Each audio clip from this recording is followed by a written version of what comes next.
ایک حدیث میں تو حضور نے یہ فرمایا ہے اللہ تعالیٰ 3 اشخاص کی وہ کتنی ہی فریاد کرے ان کی فریاد سنتا ہی نہیں۔ ایک ایسا شخص جو اپنی بیوی کے ہاتھوں نالا ہے، وہ کج خلق ہے یا جو بھی ہے اس کے اندر، یہ سب ہے، روتا رہتا ہے، اس کی شکایت طلاق نہیں دیتا، تو اللہ اس کی بات نہیں سنے گا۔ جب میں نے تمہارے لیے دروازہ کھولا ہوا ہے کیوں نہیں اسے اختیار کرتے؟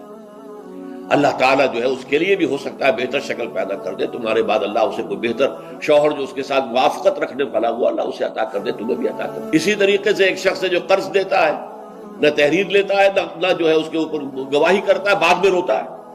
جب اللہ نے حکم دیا ہوا بھائی قرض دو تو اس کے اوپر جو ہے تم گواہی کر لو، تحریر کرو۔ اللہ کا حکم اس وقت نہیں کرے، اس وقت تو محبت آڑے آ جاتی ہے۔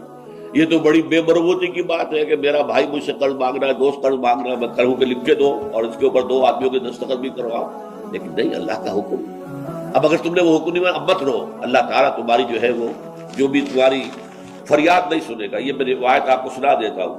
وقد روى شعبۃ عن فراس من الشعبی عن ابی بردہ عن ابی موسیٰ قال ثلاثۃ يدعون اللہ فلا يستجیب لهم۔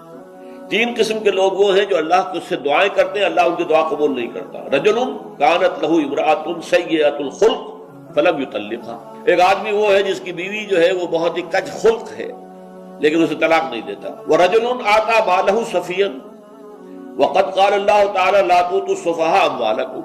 اور ایک ایسا انسان جو کہ کسی نادان ناسمجھ کے حوالے اپنا مال کر دیتا ہے، جبکہ اللہ تعالیٰ کا حکم ہے کہ ناسمجھ لوگوں کے حوالے اپنے مال نہ کرو۔ وَرَجُلٌ لَهُ عَلَى رَجُلٍ دَيْنٌ، اور وہ شخص کہ جس کا کوئی قرض کسی کے ذمے ہے، وَلَمْ يَشْهَدْ عَلَيْهِ بِهِ، اس کے اوپر اس نے گواہیاں نہیں کروائیں تھی، اور روتا ہے تو روئے، اللہ تعالیٰ اس کی دعا نہیں سنتا۔